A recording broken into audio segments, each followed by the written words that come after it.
Юсуф алейхиссаламда өзінің тұла бойындағы қасиетті, сабырлықты, ұстамдылықты көрсете білген.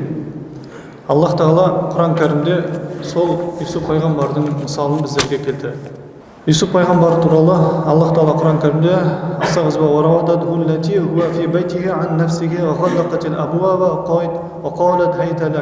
قال معاذ الله إنه ربي أحسن مثواي إنه لا يفلح الظالمون. Юсуф алейхиссалам сол патша әйел Зулейха өзіне тартқан кезінде, сол үйінде болған кезінде әйелі оның көңіліне өзіне тартпақшы болды. Юсуф пайғамбарды есіктерін бекітті, бері кел деді. Юсуф алейхиссалам Аллаға сыйынамын, ол сенің ерің, қожайының, яғни сенің күйеуің, маған пана болып жақсылық жасады, шынында залымдар құтылмайды деп Юсуф пайғамбар бас тартқан еді. Және бұл жердегі Юсуф пайғамбардың қиссасын біздерге келтіреді. Енді әлбетте бұл жайлы ғұламалар көптеген оқиғаларды, тәпсірді мысалға келтіреді. Енді Юсуф пайғамбар ар намысын, тақуалығын басшылыққа алды ғой. Мысалы ғұламалар мынандай бір мысал келтіреді. Юсуф пайғамбарды күнәға шақырған себептер дейді.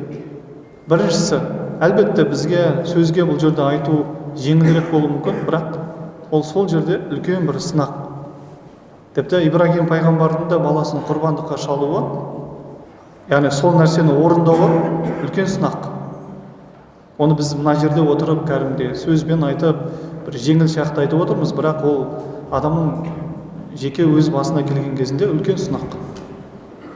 Өзін жалғыз деген жалғыз ұлын құрбандыққа шалам деп тұр. Ол қазір қошқар түседі екен біліп тұрған жоқ. Ол ашық анық өзінің баласын қазір құрбандыққа шалам деп сол жерде сондай сезімде тұр. Сондықтан біз қазір мына жерде айтып отырып, былай жеңіл айтуы мүмкінбіз, бірақ ол оқиға үлкен ауыр сынақ. Көп әкелер айтады ғой, жаңағы балам сүндет деген кезінде, тісін жұлған кезінде жерге жаңа өзімнің тісін жұлған дұрыс еді деп. Сол секілді құрметті жамағат, бұл жайдан жан айтылған оқиға емес. Мысалы Юсуф пайғамбардың оқиғасына келейік. Біріншіден, Аллах Тағала ер адамның табиғатына әйелге деген құмарлықты салған. Юсуф пайғамбарда ер жеткен, тұла бойында кәдімгідей балиғаттан толған ер жеткен, ол да ер азамат. Екінші, Юсуф жас еді дейді. Ал жастық шақтың қалауы өте күшті болды. Юсуф пайғамбар өте жас болды. Үшінші, ол бойдақ болатын, нәпсіні басатын жұбайы да күңі де жоқ еді дейді. Яғни өзінің әйелі де жоқ, нәпсісін басады. Төртіншісі, ол бөтен елде жүрген дейді. Ал жат жерде адамға тыйымнан өту жеңілірек болады дейді. Өз қалаңнан, өз ауылынан басқа жерде, бөтен жерде, сізді ешкім танымайтын жерде тыйылу, ол да бір адамға ауыр соғатын нәрсе дейді. Әйел әрі мәртебелі, әрі сұлу еді дейді шақырған Юсуф пайғамбарды. Бұл екеуі де күнәға итермелейтін күшті себеп дейді. Және ол әйел қарсы болмады да бас тартпады. Керісінше өзі сұрады, өзі ұмтылды, барлық жолды жеңілдетті. Юсуф сұраушы емес, сұраулышы болды дейді. Және ол әйелдің үйінде, оның билігі мен ықпалы еді.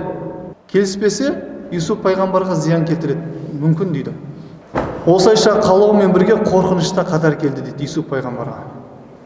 Қараңыздар, қалау бар және қорқыныш бар.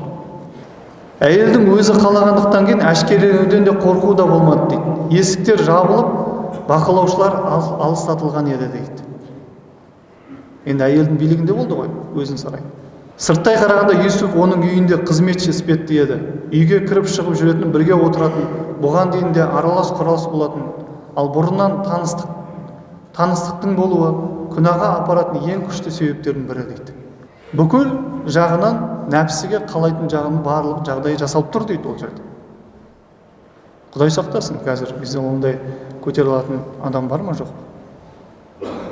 Қазір жай бір телефон арқылы немесе бір өзіңізбен араласып жүрген адам арқылы ойыңызға неше түрлі кіріп, азғырылып. Ал Юсуф пайғамбарда сондай жағдай болып тұрған кезде не істеді? Мен Алладан қорқамын.